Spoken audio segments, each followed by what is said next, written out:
morning, and thank you for continuing your journey with me. I found it hard having uncontrollable hypertension. I'm a type A personality. For me, not being in control was really tough. But I now, after many hours of talking to myself, probably reconfiguring what I'm doing with my life, making lifestyle choices, and you might laugh, but one of my choices is I'm actually going to learn to sing. If I can sing and I can carry a tune, I'm going to find out. If you're my age, public schools had no problem telling any of us when we were younger, don't sing. So I didn't. I never sang. I felt, my God, my voice is terrible. Why would I do it? Was I traumatized? Probably, because I've never sang, so I'm going to find out. That's one of the things I'm doing. The other is I got a drug that's like a break glass in case of emergency. I take 2 pills for my hypertension, and they work. As long as I recognize that I'm in control of my emotional state and my hypertension. And you know what? The mind's a wonderful thing. I am in control of my hypertension. And as long as I rely on my 2 drugs, I'm not going to need that emergency pill. But I'm also helping it along. I'm listening not only to my meditative tape, but to a 9-minute tape on TEDx that says 5 minutes. Give your life 5 minutes for breath and change your life. Well, both vocal lessons, which use breathing to project, and your breath itself can lower your pressure. And now, on to politics. Because the more you read, the more you know. Immigrants are a major topic in this country. But I'm hoping that after listening, you'll think differently about immigrants in America.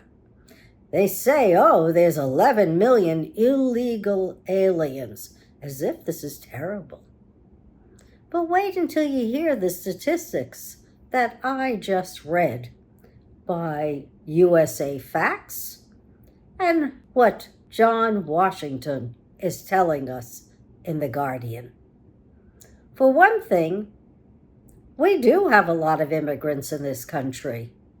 If you're married and you want to bring your spouse over from another country, that spouse, he or she, may not become an automatic citizen.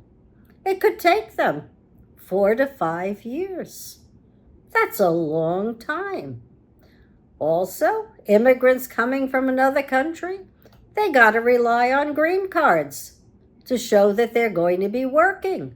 So most immigrants are not really committing major crimes in this country, certainly not like other folks who are citizens. Third, say you're a relative of someone who's already a citizen. And truthfully, if the relatives are good, that's how most of us came over. A relative sponsored another relative. Could be a brother, sister, father, mother, cousins. Well, sure, you'd want the whole family here. And you know what? The minimum is 24 years, and it could take 30 or 40 years. No wonder we have a lot of immigrants in this country. We don't have a real path to citizenship, a pragmatic path to citizenship.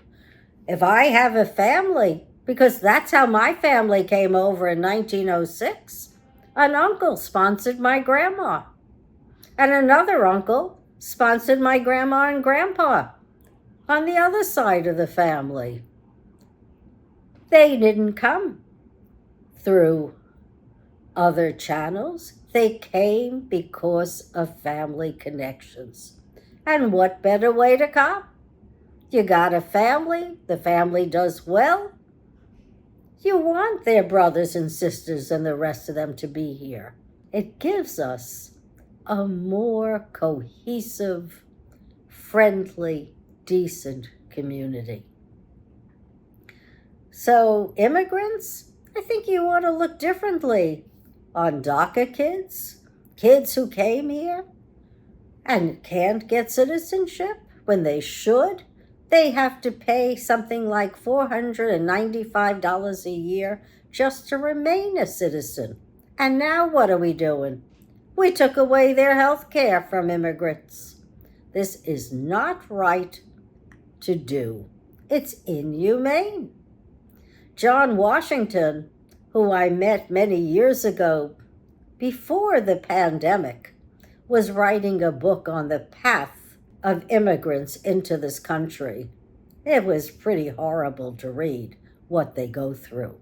And now he's writing about detention camps and how horrible they are.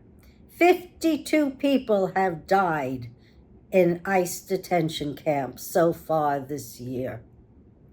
When you think that these people can be somebody's child, somebody's mother, somebody's uncle, you ought to think twice about ICE and the draconian methods that this administration is using to hurt people for no reason other than they're immigrants and probably should have been citizens years ago. Think about it, folks. When you hate immigrants, think who you're hating. You're hating somebody's spouse, somebody's child, and we're not giving them health care. We're not giving them decent food. We're not giving them education. And they're in squalid conditions. Is this the America we want? Or do we really want to be that city on the hill where the streets are paved with gold and everyone wants to be an American?